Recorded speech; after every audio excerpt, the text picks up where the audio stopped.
Chapter 55. Of the monstrous pictures of whales. I shall ere long paint to you as well as one can without canvas something like the true form of the whale as he actually appears to the eye of the whaleman when in his own absolute body the whale is moored alongside the whale ship so that he can be fairly stepped upon there. It may be worthwhile, therefore, previously to advert to those curious imaginary portraits of him which even down to the present day confidently challenge the faith of the landsman. It is time to set the world right in this matter, by proving such pictures of the whale wrong. It may be that the primal source of all those pictorial delusions will be found among the oldest Hindu, Egyptian, and Grecian sculptures. For ever since those inventive but unscrupulous times when on the marble panelings of temples the pedestals of statues and on shields medallions cups and coins the dolphin was drawn in scales of chain armor like Saladin's and a helmeted head like St. George's. Ever since then has something of the same sort of license prevailed not only in most popular pictures of the whale but in many scientific presentations of him. Now, by all odds, the most ancient extant portrait anyways purporting to be the whale's, is to be found in the famous cavern pagoda of Elephanta, in India. The Brahmins maintain that in the almost endless sculptures of that immemorial pagoda, all the trades and pursuits, every conceivable avocation of man, were prefigured ages before any of them actually came into being. No wonder then, that in some sort our noble profession of whaling should have been there shadowed forth. The Hindu whale referred to, occurs in a separate department of the wall, depicting the incarnation of Vishnu in the form of Leviathan, learnedly known as the Matsavatar. But though the sculpture is half man and half whale, so as only to give the tail of the latter, yet that small section of him is all wrong. It looks more like the tapering tail of an anaconda, than the broad palms of the true whale's majestic flukes. But go to the old galleries, and look now at a great Christian painter's portrait of this fish, for he succeeds no better than the antediluvian Hindu.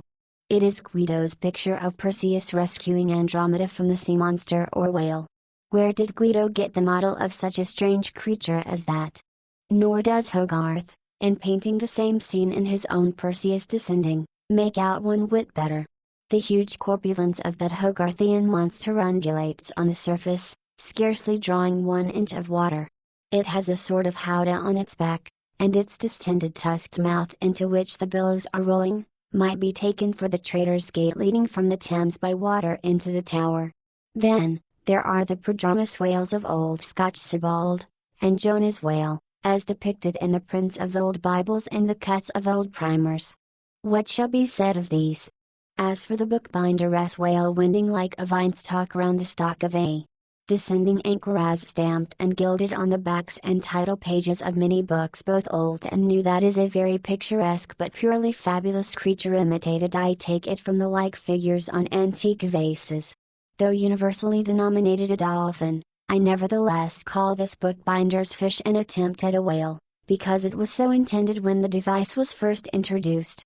It was introduced by an old Italian publisher somewhere about the 15th century, during the revival of learning, and in those days, and even down to a comparatively late period, dolphins were popularly supposed to be a species of the Leviathan. In the vignettes and other embellishments of some ancient books you will at times meet with very curious touches at the whale, where all manner of spouts, Jitsto hot springs and cold Saratoga and Baden-Baden come bubbling up from his unexhausted brain. In the title page of the original edition of The Advancement of Learning you will find some curious whales. But quitting all these unprofessional attempts, let us glance at those pictures of Leviathan purporting to be sober, scientific delineations, by those who know.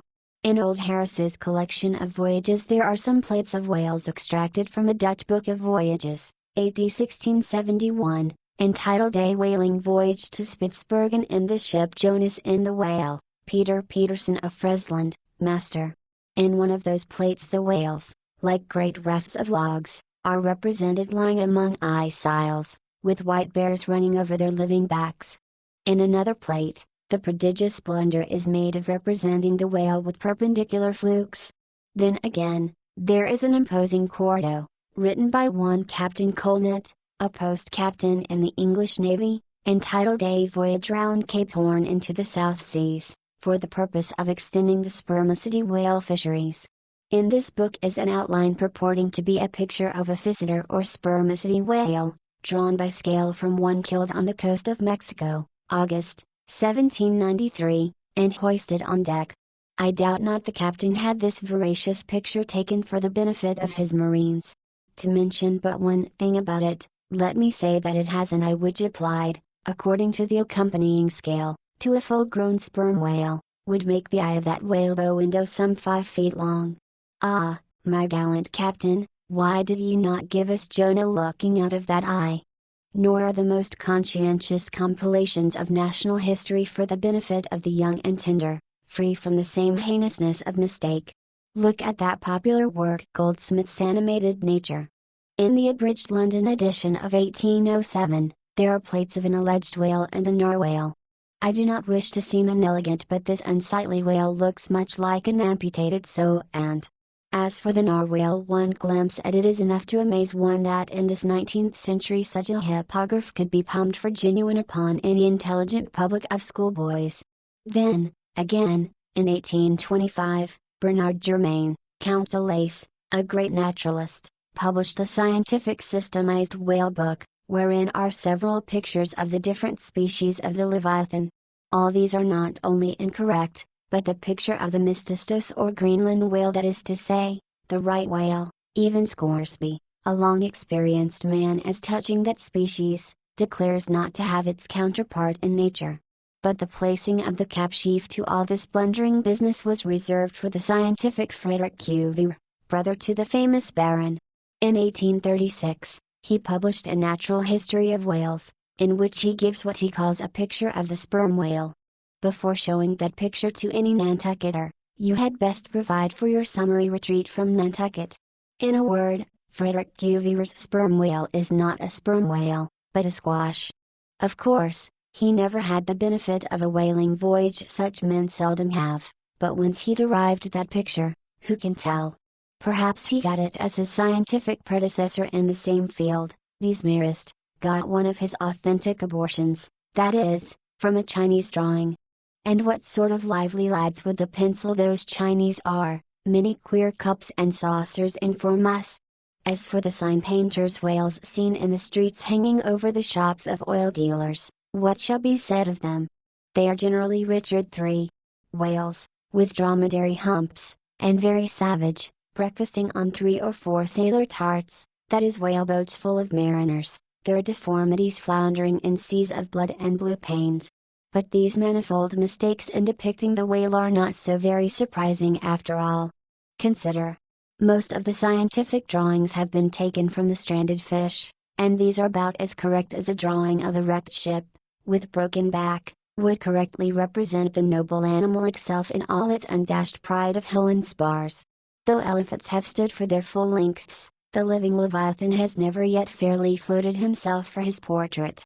The living whale in his full majesty and significance is only to be seen at sea in unfathomable waters, and afloat the vast bulk of him is out of sight like a launched line of battleship, and out of that element it is a thing eternally impossible for mortal man to hoist him bodily into the air so as to preserve all his mighty swells and undulations, and not to speak of the highly presumable difference of contour between a young sucking whale and a full-grown Platonian Leviathan. Yet even in the case of one of those young sucking whales hoisted to a ship's deck, such is then the outlandish eel-like, limbered varying shape of him that his precise expression the devil himself could not catch, but it may be fancied, that from the naked skeleton of the stranded whale, accurate hints may be derived touching his true form.